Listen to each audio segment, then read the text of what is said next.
Smiling Faces, the podcast, is a Defiantly Me production. To learn more, visit them on Instagram at Defiantly Me Productions. Like, I've got a hallmark back there because a lot of feelings were involved from him.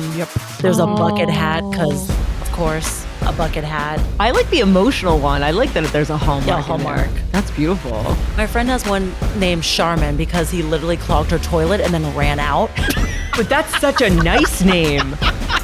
She could have called him Toilet. That totally. Is so sweet. Your friend is nice. Right. Welcome back to Smiling Faces, the podcast. I'm Victoria Dunn. And I'm Jess Anguiano, and we are the executive producers of Smiling Faces, our hit show about two girls who discover they're dating the same guy while working at a toxically positive spin studio. On this podcast, we provide you with unfiltered conversations and answer the question, instead of self-care, why not revenge? And boy, do we have a guest this week. Miriam Katz is an actress, improviser, writer, teacher, and podcaster. She has a new podcast coming out called The Ex Appeal that sounds absolutely hilarious. That's dropping September 21st, where she interviews anyone she's literally ever had a dating interaction with. Cannot wait. Oh my gosh. Everyone welcome Miriam Katz. Thank you. I've been dancing during the intro, so here I am, ready to party. I like the way you put it, any dating interaction with. That's helpful. Because I mean, like, what do we even, because I feel like there's different layers to dating. Like some people are more substantial and some person you either grabbed a coffee with or maybe it was a smash and dash. Like you never know. Yes. You know? Once it was past a certain age, there has to have been a kiss. That was sort of my feeling. Because I think we've all gone on many first dates that you didn't actually feel anything romantic with. And I thought there was not enough juice there. It has to be something that's a little exciting and something to dig into and to uncover. Although I can imagine if I went on one date and they liked me and I didn't like them back, or vice versa, like something a little notable, there's always something to talk about. Okay, so the barrier to entry on the podcast is a kiss happened. After a certain age, because my first date ever in the 5th grade is episode 4, maybe 5, something like that. Yeah. So I asked a boy out, and a friend of mine. I sometimes also interview friends for a shorter interview alongside it, friends who I was close to during that time. Oh, great. So I interviewed a good friend of mine from the 5th grade, and she said that I brought a raw sexuality to our 5th grade class. Wow. So I was apparently like very ready to go. I had crushes at 5. I was like, let's party. Yeah. Let's go, boys. That's fair. I also let's go, boys and girls. And girls, right. yes.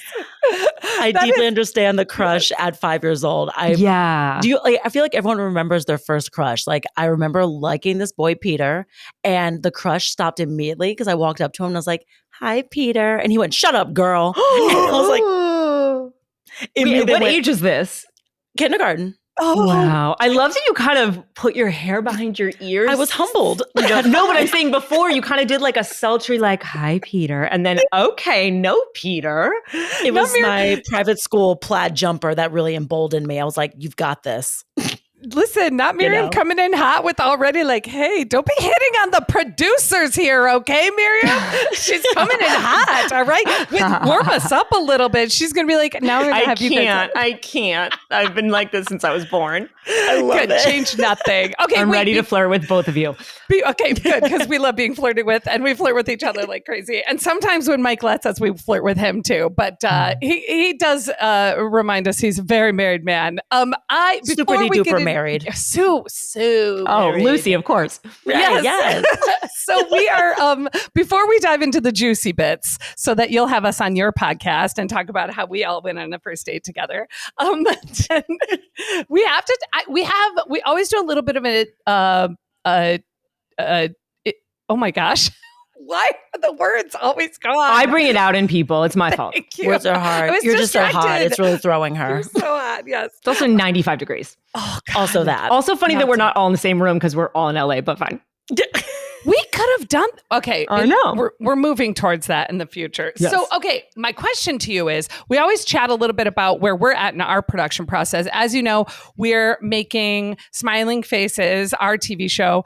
And Amazing. we've kind of zeroed in on like, we're going to start shooting a couple of scenes so we can get some sizzle together as we're pitching. Nice. But you are out here making content. You've got all these videos on Instagram, very funny sketches and things like that. So we kind of wanted to kick over to you and ask, what are you doing? Like when you're making your own productions, what are you? Who are you?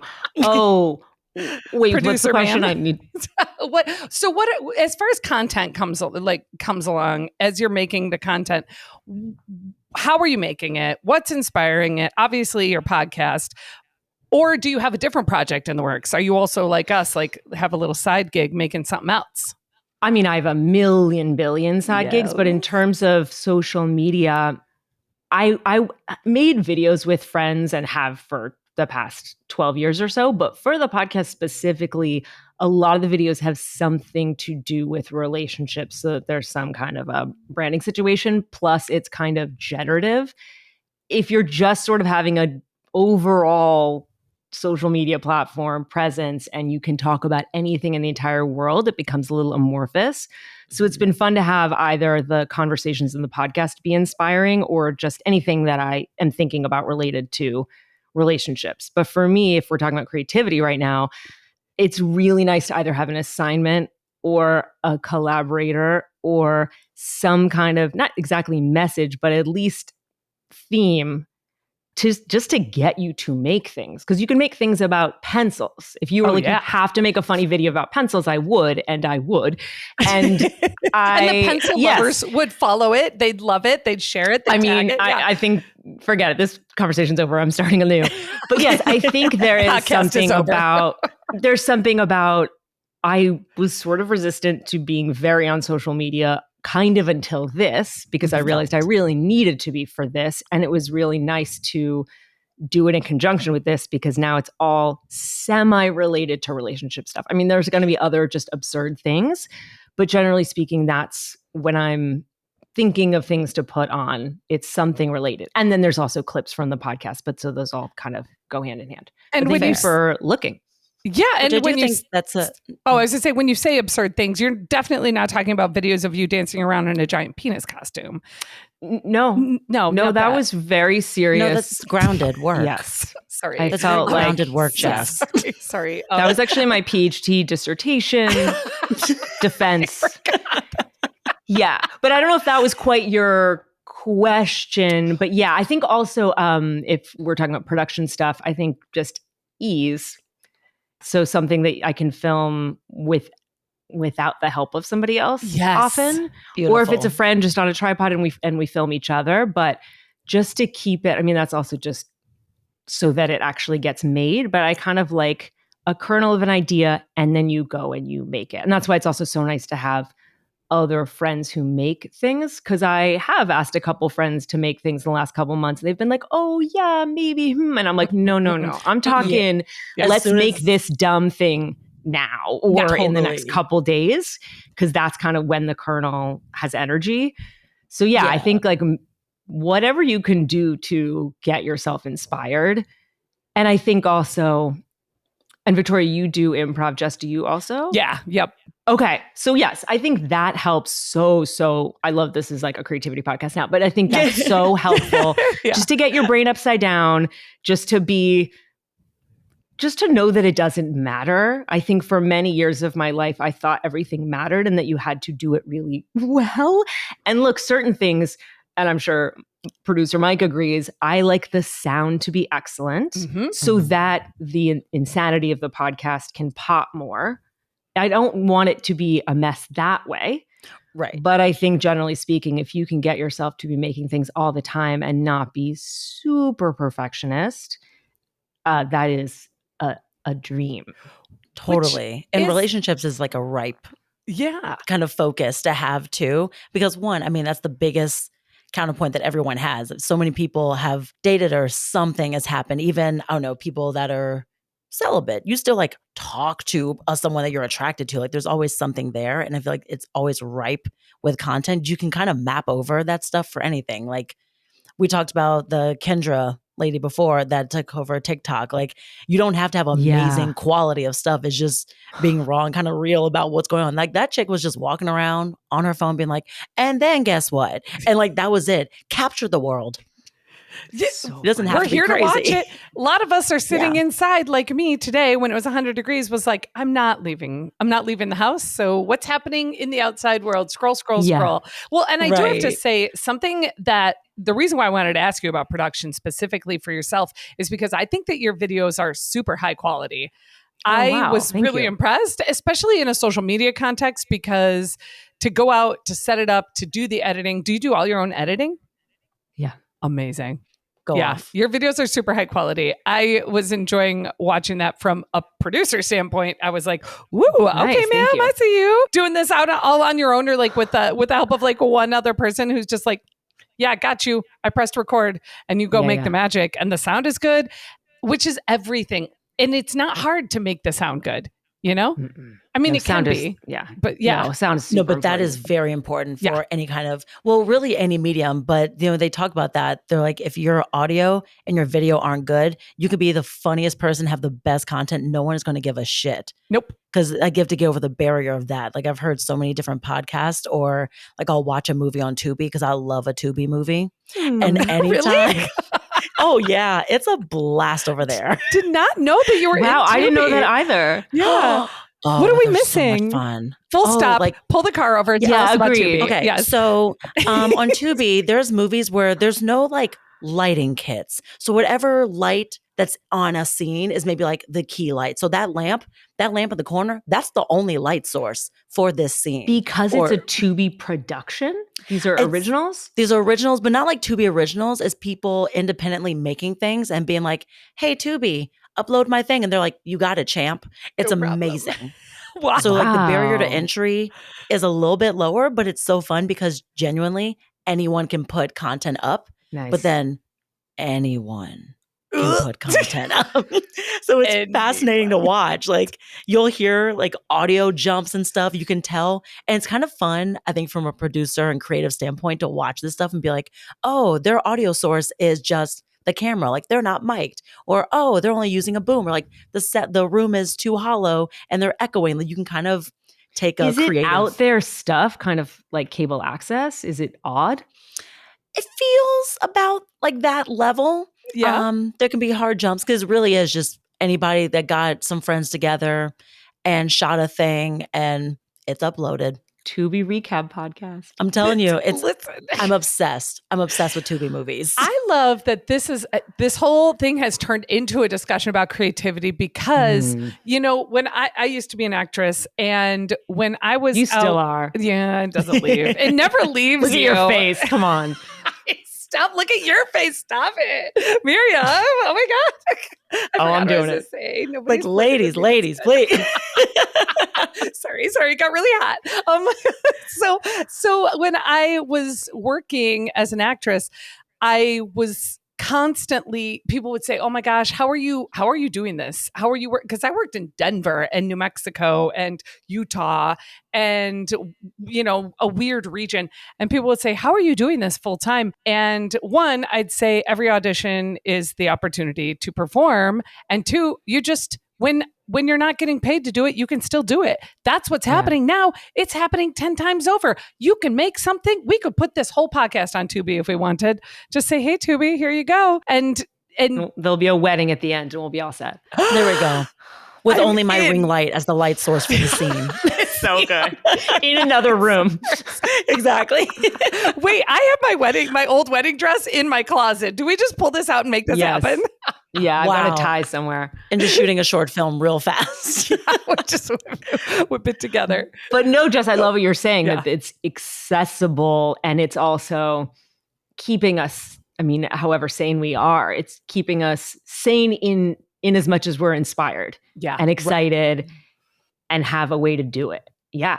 Because you need that too. Because like you can't keep waiting on everybody to hire you for anything. You kind of, I think it now feeds nobody, a beast too. Well, also nobody's fucking hiring. So like, you need to be able to make your own things all the time because there's nothing really being, there's some things being shot. I'll see every now and then like a production setup and I see the little yellow location sign. Yeah. And I like, genuinely go, good for them. Yeah. And keep driving. But I think it's all kind of an experiment in what happens. So right now, what is going to happen to all of these creative people in Los Angeles specifically? Something. I don't have kids and I'm not going to have kids, even though I like them very much. And I think of that as an experiment. I do, though. That's like the interesting thing is that I love them and also I'm completely happy to not have them. But I'm just creating a parallel because I think my life is a little bit what happens to a woman if she doesn't have children? And similarly, what happens to creatives when they do not have a production? Yeah, something. Yeah. They're going to do something. A renaissance, some sort of renaissance. I can't wait to see what comes. And I always say this too. When I was working all the time in this weird, in this strange sort of market and not in LA and not in New York, there was always something that they wanted to hire an actor or a singer or a voiceover person to do from, reenactments of, old timey stuff to actual television shows. And I will also say this. There's something amazing about getting together with your friends, your people, and making your own work. Whereas when I was working as a day player and like grabbed a 5 and under role, you're on set for 15 minutes. You're an hour and a half in the hair and makeup. You come on set, you're on set for 15 minutes. It's like such a blip, such a moment. It's such a fast breath. That whole thing, that excited thing that you get is almost, you barely even notice it because you're just like in there, you get the job done, you leave. Same with voiceover. You kind of go in, you record, you do the job, and then you leave. It's a job. So that joyful part, this like us sitting here on this podcast, that's my creative joy. That's where I'm finding, the fuck it, let's just get some people together and make it happen. And then if it's good and it's fun and it's funny and your love and heart is in it, everybody's listening. Like y'all are out there listening. Yeah. So anyway, I love that you have that behind you too. We totally turned this into like a creative talk, didn't we? But it's so important. It's so important. But I do actually want to talk Ex Appeal though. We have to. I'm very fascinated. Dying to know. I was like, because first of all, I will tell you everything. Yes. Perfect. I was like, we're all about unconventional healing here because our route here is revenge. Mm-hmm. And is this kind of the process of making this podcast? Was it like self-discovery? Is like, I want to learn more about me and like how I was in relationships? Or is it like a revisiting? Yeah, I thought you were going to say, is it revenge? I'd say it's not. It's almost the opposite. But there is such a healing in it. I think I felt the heaviness of how many people I had dated and how many stories weren't quite finished. Oh. It wasn't even like, that person or that person. It was almost like all of them at some point. I just felt like, I didn't finish. I don't know why that happened. I have things I haven't said yet. It was like, okay, there was a thud. And then the idea came and I just, I had to go in. First of all, because I have this quote content, aka all the people that I've hooked up with. Yes. But also I am not afraid of talking to them. And I want to know either if I did something that didn't feel right for them, or I want to be able to tell them gently, or I want to ask questions. I want to figure something out. It's really like, what happened in your mind? Yeah. And I've learned I've recorded 13. And I also, 13. I have a list of 111. I want to do 100. I love that. I remember saying 100 episodes. Yeah. I have truly learned a major thing from every single episode. Really? Just things you don't know because you don't tell people things at the moment. And during a breakup, everyone is kind of emotional. And so you're not saying everything. So some truth is coming out, but the whole story's not. And years later, when you're both in different situations, and I'm asking, and I'm clearly very open to it. If the answer is you thought I was annoying or you didn't think I was cute, I'm down. Like I am open to hearing it. Yeah. And it's been, so just in terms of my own curiosity, I've been like, And even somebody that I was dated in high school was on meth when we dated, and I didn't know. You didn't know? And that's happened to me before. That's happened to me with cocaine, and that's happened to me with heroin. It's like, I don't know. I just missed it. Because were there track marks on the arms or no? No, the heroin. I don't know where he put the heroin. That was like when I was. When I was. I don't know how drugs happen. 24. Oh my! I don't know. Yeah, I don't understand. But yeah, drugs. it just happens. But this happened. Yeah, when I was like 15, 23, and 24, I just like completely missed like drug use. I mean, that's not like the primary story of my life, but it's this one example of things that you just miss. Yeah. Because you are into someone and you don't even know how they're supposed to act or how anyone's supposed to act. But just these things of years later, finding things out feels right. And then also getting to tell people that they were important to me. Because even all these people that I'm not with anymore, so many of them changed my life. Wow. So yeah. So it feels really good to be able to articulate why. That's amazing. I'm like so inspired, and I have a million follow-up questions because first, I kind of got to know when you're tracking, because of course, I don't know about you, Victoria, but I've been thinking for myself, like, where would I even start and who would I start with? And do I want to know? And, as you're making that list, like click, like, who do I want to talk to? Who don't want? And I'm also like, how does that conversation happen when you reach out to someone and you're like, hey, remember when we had that like kind of moment in time and that fling or that situationship or we dated or we were married for 7 years or whatever? Like, how do you have that conversation? How do you start it? The tracking down is first. So there's some people I really don't know where they are. And so I'll see if there's someone I know who maybe knows where they work. And then, I had to email someone's law firm, but I didn't want to say anything about it in the email. So I was like, hey, could you call me? And then he called me and then I explained it. And that was the guy from 5th grade. So he sort of thought either I was asking him for some reason about that or I was asking for legal advice. But, it's not like we had a bad relationship. We just had never really talked ever because it was a 5th grade romance. Right. And so there's the tracking down, which is different for everyone. And even through the trailer, which is out, people have come to me, which is incredible. What? And also there's someone at the end of there's like white whales that throughout the season I mentioned, like, because people whose names I don't know. Some guy I made out with on a bus, I don't know his name, but I know some details. I know what year it was. I know he was in basic training in the Army, like whatever. Okay. Maybe he'll find me. Mm-hmm. But so there's the tracking down, and then I usually leave a voice memo. That's kind of my ideal way. I try to keep it to 2 minutes, but explain it just so they get the nuance. There's so much that's missed, even if I do have their email or a DM or whatever. It just could be misconstrued. And I think it could be misconstrued as a gotcha podcast. I'm trying to cancel you because everybody's cancelable. Or I'm trying to tell the world what a jerk you are, because I think a lot of people feel that way about exes. Yeah. Right. They're sort of like, that's, I think, part of the ethos of the podcast is I think people say, oh, this person is such a jerk because we're not together. It's like, no, like it just didn't work. You didn't work. It didn't work out. Something was going on with them. Something was going on with you. Like, I think taking some ownership over it, but also realizing that it was a different time or whatever the story is. And part of it is like, what did happen? But so then once I send that out, some people have given me soft nose, or some people are shy because I'm not choosing it based on, I'm not like booking comedians. Right. So some people have never been on a podcast and have zero interest in being on social media or anything. So there's that part of it. And then there's people have families or are in serious relationships. Not everybody's partners are into it. So many different reasons. And so I've been inspiring people to take part. And sometimes that requires a phone call, a lunch, having certain parameters, or sometimes even just hearing the trailer, they're like, oh, okay, I see what this is a little bit. And then some people just are kind of knows now, but I can feel that I'm going to be doing the project for a while. So if it needs to be down the line, that's totally fine. But I just have belief that people, especially I think when people get older, they're kind of like, who cares?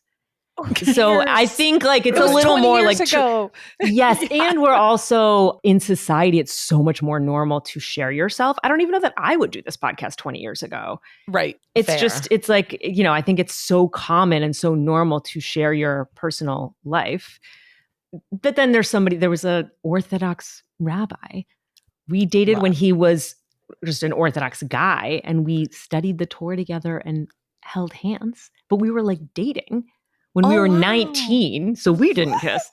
But yes, like, but he still got to come. He was still part of the story. He was. I mean, it was romantic. We did discuss that. I was like, but the holding hands. But like ice cream or something. Sweet. Yeah, ice cream is a kiss. If somebody takes you to ice cream, that's a kiss. Let's be real. Come on. That's the quote of that's the open quote. Ice cream is a kiss. It's on a pillow. If somebody cross-stitched. But yes, I think there's that was somebody who had to think about whether it was appropriate, and then he decided it was, which is, I mean, anyone who says yes is so cool. Yes, totally. So cool. So cool. It's someone that's open, center facing, or like a public figure, or doesn't want that. So that's a huge step to agree to be like, I'll talk about this publicly and just see what's going to happen with it. That's brave, honestly. And the trust that you instill in them, they must trust you to some degree. And the charm, of course, because we're delighted by you. There's just like something about it. I'd be like, I would say yes to that. Heck yeah, because of who you are specifically. Yeah. I'm not so sure that my exes would say yes to me. They'd be like, I don't know, Jess, you're going to get ugly. Right. Well, has there been anyone that you were concerned about reaching out to, but you're like, I got to do it for the plot? I'm going to reach out to everyone. There's no one I will say no to. I will, not try to get on, but I mean, there's people who were spooked is a great word for it. I think, just people who weren't necessarily so nice. Mm-hmm. And I think also part of it is I have to get over the embarrassment, because these are exes. So if they say no, that is a rejection. Yes. Or, there's somebody I dated who was like kind of famous, and it's an anonymous podcast, but like, do your research. But, I had to ask him so many times. Oh, really? And it's like, we really dated. Like, we were really together. We didn't just hook up. And I had to ask him for like a year. And he kept saying yes.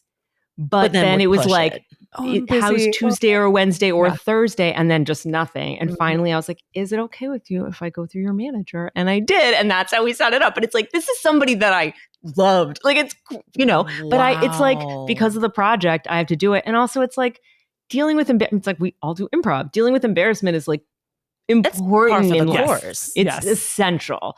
So it's fine. But people maybe saying no, or people being rude, or people thinking it's dumb or whatever. It's like, I just have to deal with all of that. And I'm in for all of that. And I'm in for weird podcasts, because I make sure that the second they get here, we sit down and start talking. So you can hear shakiness. You can hear how weird it is. You hear the like, it's like, it's gotta be. Do they come over to yours? That is. They, as much as humanly possible. Yeah.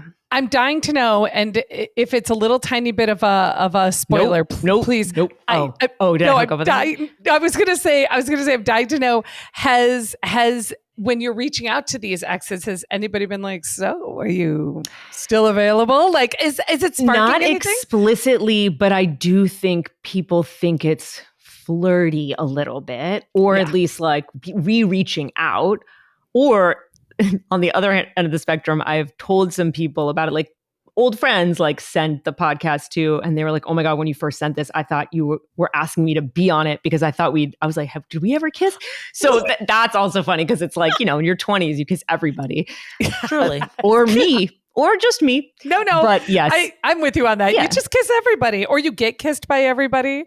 I also want to know, have you reached out to anybody who was like, what are you talking about? We didn't really date? Like, or is everybody I don't know, but I haven't, I've only reached out to 13. Okay. Oh, fair. So we'll 13 that said yes, or everyone you've reached out to? Oh, I guess there's a few people that are, I wouldn't call it no's, but are not quite yet. I see. But ready. Yes. Yeah. But no, I don't think anybody that I've yet reached out to. I feel like I missed an answer though. There was something anyway. Did you kind of go chronologically down through your life and list everything and be like, I'm just going to cherry pick? Or is it kind of like, oh shit, them? And then like reached out? I mean, I made the list. The first person I recorded, I was then dating. And then there was somebody I recorded early on who was a very good friend of mine. And I'm about to give the toast at his wedding. Oh. And then it was a little bit intuitive. And I wanted the first season to be a range of when in my life it was, but also levels of relationships. So somebody that I went on, 6 dates with was interesting. There's one woman that I hooked up with once. She was a stripper and I hooked up with her in the booth and she like took my dress off and stuff, like a hot situation. Very and I found hot. Yeah. her. Very good. And then, thank you. And then great work. And then some were years-long relationships. So I wanted a real range. And I also think just marketing-wise, season 1, I sort of wanted to be able to say, this is the famous guy. This is the sex addict. Yep. This is the guy who was in an open marriage. A little bit buzzy. Of like, yes, like, or at least clear. And then there's always things that are more nuanced and less like, here's the shiny thing, but will be as good of episodes, but just, I think season 1, I wanted a range and I wanted to be able to like explain it succinctly. Nice. And you're actively dating right now? I am dating somebody. Like I'm dating somebody. Yeah. Okay. Because I was going to say, I saw that you were a champion of online dating. I totally am. It was not me saying there's 4 people who I've already recorded who I met on Hinge. Oh, beautiful. Okay. And including the guy whose wedding I'm giving a toast at, I met on Hinge, and I met my boyfriend through him. Okay. See, it works. It works, guys. It works. Wait, what? But also sponsor me. But yeah, sponsored by Hinge. Yes, I am. Hinge, we're taking calls. Someone, and that's been sponsor both of us. The co-sponsor. This is obvious. Yeah, we're fun. Clearly, obviously, and we will tout you. Yes. And it's been. I mean, it's weird to talk about dating as utilitarian, but it's been kind of oddly useful, I think, in terms of. Your question was there someone who's like, oh, you're flirting with me? And I think sometimes in the episode, it really opens something up emotionally. But it's not really about fully opening up. It's like opening it up during the course of the conversation and then being like, bye. Thank you. So it's not about, but I will admit, if just knowing myself, if I was not in a relationship with somebody I really like, I think I would maybe let it get a little messier. Even just emotionally, even if I wasn't hooking up with people, I can imagine texting someone after and it's just something I know myself. So it's been really nice to have that clarity of we can open this up emotionally during the course of this. And absolutely we do, but I'm not looking. There's no it's agenda. Not me looking. It's right. The agenda is closure rather than find me a partner now. Beautiful. It's really like goodbye. Yeah. Has there been any kind of consistent pattern that you've heard from people of all these different relationships where like there was a pattern of like, oh, I felt this way or I perceived it this way. And you were kind of like, oh, let me look within now. This is a pattern of feedback I've gotten. Well, damn, girl, what a question. Thank you. Okay, Victoria. Coming in hot. Sorry, just had to do some radio program. Most things I really want to know whether like that would, I feel like if I went and talked to people from my past, they'd all be like, yeah, you're really critical. So I'm like, curious. Oh, interesting. I think for me, I've always been sensitive. And I think I maybe didn't always let myself admit that I was as sensitive as I am. So I think there's a little bit of like the story for me of my sensitivity and my vulnerability, which everybody has, but I grew up in the Northeast, lived in New York forever. It was just like, whatever. Yes. So I think that's been really interesting to see that as a pattern. And yeah, I think earlier dating, I let people not like me as much as they needed to actually be with them. Like I let that stand. Girl, that's a testimony. Ooh. I understand that deeply. Yeah. I think you think that's how, you don't know how it's supposed to be. You don't know how it could be. And when somebody really likes you. When they should really like you. But you allow a lot more, I think, when you're younger. You do. Yeah. You do. Yeah. Yeah. And maybe, I mean, ideally, that is changing as we talk about the patriarchy a little more. It's I think possible. so. It seems like the youngins are really having less tolerance for bullshit, and I'm really Yeah. happy for them. Yeah. Yeah, honestly, there's the curve seems to be, I don't know what the word is, but I feel like we're getting over the hump of things, and people who are dating are talking more. They are letting their emotions sort of like lead the way in a healthy way. It Yeah. seems. And I would say that just because when I date, I tend to skew to younger men because I find them to be more emotionally intelligent. And that's not a slam Wow. against older men. It's just that this younger generation is being brought up by people that are encouraging, crying. And there's no crying in baseball is no longer really a term that Yeah. we celebrate. It's like, whoa. Somebody's got to let something out. You let them out. A lot of more I love you going out in the world. Love is love is love is love is love is love is love. Wow. Like, that's what I'm Right. experiencing, which is why I'm always dating a little younger, because I'm like, well, at least I'll get some decency out of it, you know? Yeah, So- amazing. Yeah, I mean that's our like optimism. We'll see what it really is. Yeah, but I that is one pattern that I noticed, that and it's not even that was when I was younger. That might have even been 5 years ago, but I have sort of experienced, okay, I wouldn't do that now. And that's a nice feeling. But Beautiful. also I would say it's felt so good to be loving in these conversations. And it's not like every single conversation. There's definitely complexity. Yeah. But that has felt so good to, be able to tell somebody that they did something that helped me. Even if it was really hard to be with them, it changed me in some way. It was a catalyst. Because I think it's meaningful who we're attracted to and who we're drawn to. Even these little things, literally even the stripper, who it was 5 songs. She was like, I'm not charging you for the, and then we just hooked up. And dang, that's so and hot. she's such a cool, healing person. She says all sorts of different people come to her. Yeah. And she sort of makes them feel sexy. Yeah. And like gets them back in their body and makes them feel like comfortable with themselves and their sexuality. I was like, oh my God, you're a full healer. It's so beautiful.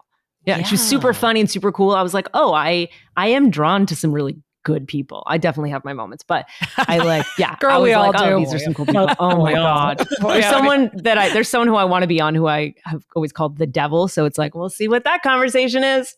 Right. We love the nicknames. We love that. Victoria's currently seeing Whole Foods right now. Oh, I know. just got dumped by Target. We're into superstores a lot. Like, love a nickname. I love it. Yeah, I was like, what's like a fun nickname that you've had for somebody? If you've done that Bone too? broth. Bone and broth. He didn't know that was his name. So during the interview, I was like, do you know what your name is? And he goes, ooh, let me guess. And then he guessed 12 things. And it was so funny to hear him guess what he thought I would have called him. I mean, I also call him sex addict because he's a sex addict. Right. But bone broth before that was clear. When you said bone broth, it's like I could picture him. It's like I know exactly who that guy is. Exactly who that guy is. I'm like, oh yeah, okay, get it, girl. Get a little bone broth in there. Good for your soul. Yes, sensual. Oh, I love it. Like genuinely the amount of names that I've given. It's so fun. Like I've got a Hallmark back there because a lot of feelings were involved from him. Yep. There's a bucket hat because, of course, a bucket hat. I like the emotional one. I like that there's a Hallmark. Yeah, Hallmark. That's beautiful. My friend has one named Charmin because he literally clogged her toilet and then ran out. But that's such a nice name. She could have called him Shit Toilet. That is so sweet. Your friend is nice. Right. She wouldn't. That's probably the nicest version because she will get violent. I've heard some of those stories. She will get violent. I have one that I called Kayak because he hand built me a kayak. Oh my goodness gracious. How long were you with that person? Not long. He was the last person I dated before I got married. And he was that kind of person. He just like handcrafted a kayak. And I just think that I still have a blanket he gave me because it was so soft. Wow. What in the Notebook kind of life did you live? Listen. Is this a person to revisit? I know we're just naming one thing about him, but it's like, I feel like Devin might be the one. I just named him that. Because like, Gotta do something. Kayak, sure, but like, did I miss kayak? Well, come on, we do improv. You gotta like add a specificity. I love it. You know what? I'm just now. I'm like, God, I don't even remember his full real name. Isn't that awful? When He's you just don't kayak. You're like, that so person good. was inside of me. Why can't I remember their name? It's so awkward. Dude, when you just said inside of me, I'm like, sex is crazy. Like, I just literally was like, is that what we're doing? It's crazy. It's crazy. And like all the different ways of doing it. It's and like the ways that you connect with people in all the different ways that you're doing sex. It's very crazy. And then you go back and think like, I can't believe that I did that thing with that person. It's like, if we were talking about, you know, when people do acro yoga, like where they're like, you know, you're like laying on top of somebody's feet, you know, like, you know, acrobatic yoga. Oh, yes. Yeah. Yes. It's like that, but with sex, you know, where you're like, I can't believe that I'm doing this physical thing with you. Yeah, you're like bent into weird angles, like trying to hold in a fart with someone and you don't even remember their name anymore. Yeah. That's crazy. Always. Yes. I always have gas. I hit on a guy once on New Year's Eve. He was DJing and he's wearing all white. And he was like, we've had sex. No. I was like, oh yeah, you're that guy. Like I remembered once he said it, but I was like, oh, good. That's because you're that girl. That's so hot. That is super hot of you to be like, and I was hitting on, you know what I mean? Like I was trying to get that. He's like, you've already done it. And you walked away. Miriam, you walked away. Well, he texted too much. Oh, he was like too like. See, he's thumbs. I mean, it felt like cocaine. I was like, relax. Oh, buddy. Wait, that is the perfect segue into my favorite segment. We have to talk about your smiling faces moment for the week. And as you all know, this is your moment that you guys have felt like you have grinned and bared it through. And I am dying to know, Miriam, if you want to kick us off, or I can have Victoria soft warm us. Okay, Miriam, kick us off. Happy to. What is your smiling faces moment? I'm going to give two just because right this second I had to turn off the AC and sorry to take anyone else's, but like I'm actually very good at heat, but 98 is intense. We're uncomfortable. So I think that's like the sort of today, this week, you know, sort of lighter one. Yes. And then I'll say it is a privilege in many ways, but it is very intense to do a lot of creative work and then also do a lot of work for pay. And I like the work I do for pay too, but it is like, whoa. So just that the like, whoa, like I just am doing a lot all the time. And I actually truly like all of it. Like I ghostwrite books and I help people with public speaking. Hire me. But yes, it's like, I love it all. It's just to do all of that all the time and then be like, oh, I will record an intro now and then edit it in. You know, it's just, it's a lot. It's a lot. Yeah. It's also so fun and it's the life I chose, but it's kind of, I'd say that's my smiling face this week. Like, yeah, fair. Keep going. I'm making a podcast and I'm truly a teacher and I am a coach and I am an actress and I'm a voiceover and I'm a producer and I edit my own videos. Yeah. And then those like are the also moments. hobbies, like, you know, and I love, you know, crocheting. Friendships. Yeah, Being a full-rounded person. Yeah, exactly. Like, but it's good. It's better. Yeah. It's just, it takes chi. Full life. Sure. Full life. Wow. That's a beautiful smiling faces moment. Yeah. Grinning and bearing it through the big life choices you made. Yes. Beautiful. What about you, Victoria? What are you grinning and bearing it through this week? I would say the fact that I, thank God for improv, pivoted on a dime this week because I walked in I feel like I've shared a little bit on the show about how I have a very torrid relationship with human resources at my day job, as well as my supervisor. And because I always expect smoke from them, I was summoned to human resources office and I just assumed I was getting rid up again. So I walked in with the most like negative, defensive energy possible. And I was just like, here we go again, these stupid motherfuckers. Like I was ready. And like my fists were clenched, my teeth were tight. And then as soon as I walked in, I went, yeah. And they were like, what do you think about this gift basket? Oh my God. And immediately I like had to like recalibrate in the moment. I was just like, Yeah. Yeah, it's gorgeous. What about this edible arrangement? Do you think our people would like this? It was so uncomfortable. So I had to Wow. surpass my rage and dial it back from 12 to 2 immediately and be like, I think they are gonna love that. And you guys should go give it to them immediately. Thumbs up. Thank you. But also what a funny thing to call you in for. Right. I was like, why? But I did come in very pissed. So funny. I don't think they clocked it. So I think I'm okay. You're a very good actress. You're a very good actress. Yeah. Thank you. Hire me. I like this. I like this. This is the trend. This is the trend. Plug. Yes. Jess. This week, I went on a first date with a sexual. Hire her. Hire me. Hire her. Yes, please. Lick her. Yeah. Swipe right, please. Thank you. The bio is working. And the person was actually really very, very respectful. I had pulled my chair out. No, I don't know the last times. He Very pulled my nice. chair out and I thought he was pulling it out for himself to sit down. And he was like, sit. And I'm like, right. Damn. The damage runs deep. But my God. Get your hands off my chair. Yeah, sir. I am trying to sit down. Get out of the way. It's fine. We're doing fine. So my smiling faces moment is that I just can't with these just tech bro manosphere podcasting. It's like he has to know immediately. 6 minutes into the conversation is bringing up the political climate and that he's a little conservative and what do we think about Planned Parenthood being brought into these communities and doesn't that force them to, or create an opportunity for them to make a choice? And I was like, sir, I'm just interested in what your favorite color is. I just want to know where your favorite pizza place is. Can we just reel this back? We can get into the deep stuff later.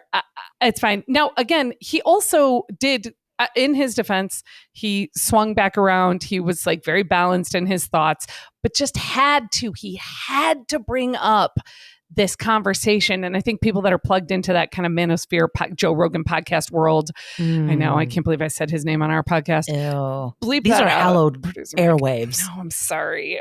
But they can't help it. They just have to voice their opinion because they heard, somebody say it, in that lane. And I just had to take a minute of hold on, before you just turn this whole thing on its head, I took a minute, took a breath and said, just keep pushing through the conversation. See if there's something on the other side of it. And there was. Great. But boy, did I grin and bear through that. Boy, howdy. I mean, LA is funny in a way that's different from. Did you guys live in New York at some point? I wanted to. It's fine. It's wild. Yeah, but it's cold. But LA is But LA is interesting just because you sort of think someone is of one culture, and then you're like, oh, you just said a weird thing, and so dating can be different because I feel like in New York everyone's kind of the same. No, you kind of New York City, everyone's kind of the same. Yeah, I think there's a trapping of LA. You kind of assume everyone's of the same hive mind of we support and uplift everyone. And then you'll talk to someone there's a person I talked to who I had immense respect for. Admittedly, I lost it mostly over her choice of water, but it should have been over this, which was... We have a thing about water on this podcast. Her favorite water is Dasani, and I'll never forgive her for it. God, no. I agree. Yeah. I completely agree. But the thing that should have turned me off from her was the fact that she said, I would never vote for a female president. We just can't handle it. And I was like, oh, what? Where did she hear that? And how does she believe that? It was so dark. Yeah. And that's someone who's in LA. That's so intense. Down the street. The truth is there are 13 million people in this city. So I like to tell, I didn't know that. I like to tell my friend was like, I can't find any decent woman to date in this city. And I was like, bro, and y'all heard me say this on the podcast before, 13 million people in the city. Half of them are women. So that's 7 million women to choose from. Let's say half of that 7 million are either too young or, outside of the age range. There's never really any too old, but there is too young. And let's say half of that. So 3.5 million women or or people that you could engage with that you could find on some spectrum attractive because you're attracted to that gender. 3.5 million women. And let's even half that again and say like half of those people are in serious committed relationships and not interested in you. So 1.25 million women to choose from within a 2-hour drive. You can't find one. I don't. You can't find and one. People look good. People are hot. Good. Right. Yeah. Sun-kissed and whatnot. I want to get into matchmaking. I mean, I don't really, but like I love setting people up because there are amazing people. There you would are. be I've done it amazing at successfully that. for others, just not for myself. I've got two marriages under my belt helping people. Man, great work. You know what? My numbers Beautiful. are good. I just realized I have a marriage under my belt now. I just realized I introduced 2 people that are married. Boom. They call me on their, one of them called me on their anniversary. They're like, it's our anniversary. Thank you. I'm like, yep. You're welcome. Oh my God. Yeah. Okay. Wow. Well, if you love anniversaries, I have to tell you, we are super excited because Miriam, you're coming up on, I don't think it's an anniversary, but more of a birth of the podcast because the X Appeal, it will be the anniversary. Yes. Yeah. The X Appeal is coming out on September 21st, which we are definitely tuning in. We cannot wait. Thank you. And if you love what you've heard here from Miriam, you have to follow her. We're following her. We're obsessed. Make sure that you're following the X Appeal podcast because you may find other podcasts, but you want the X Appeal. It's at the X Appeal on Instagram, and then TikTok and YouTube are just at X Appeal. At X Appeal. Excellent. See what I did there? Excellent. And if you love hearing what Victoria is doing, go ahead, Victoria. Tell them where they can see you perform. Yes, my team of Affirmative Reaction, specifically the Idris's Elbas, will be doing improv September 6th at the Broadwater at 7 p.m. 7 CPT time. But come see, it's pay what you can. There, so for us whites out there, colored people time. For us whites out there. Yeah, I was like, take your time. I was like, ideally it's 7, but come at 7. Come at 7 so you're there on time. You can figure out the parking. Right. It's pay what you can. So truly, keep it easy. September 6th at the Broadwater on Santa Monica Boulevard out here in LA. And you can find this information and more on our social media here at Smiling Faces. You got to follow us. I follow. Yeah, you do. We follow you, girl. Send a follow, share with your friends. Oh, yeah. Also in the show notes. Find it in the show notes. And if you're looking for Miriam, you're going to find her on our podcast page as well. And you can find us on Instagram at Smiling Faces _series. We're on TikTok at Smiling Faces _series. You can find us on Facebook at Smiling Faces series. And you know we got a YouTube channel, www.youtube.com/@smilingfacesseries. We also have an official website. It's smilingfacesseries.com. Make sure to hop on there and sign up for our newsletter to get the latest and greatest of what's going on with the show. Shout out to our fiscal sponsor, Inclusivity Media, and producer, Mike Bryant, into Finally Me Productions. We cannot thank you enough for sharing your stories and being here with us. We are major fans. We're super nerdy This was fans. so much I fun. love you guys. You were really awesome. This Oh was my gosh, super you're fun. awesome. Yeah, I had a great time. Stop. Let's do it again sometime. Agreed. Yes. Time. One hundo. And I'll kiss you both so you can be on the pod. Yes. Perfect. I'll send you my address. I'll just send you a text. You up, and then I'll share my location. 100%. There it is. Perfect. Everybody have a great weekend.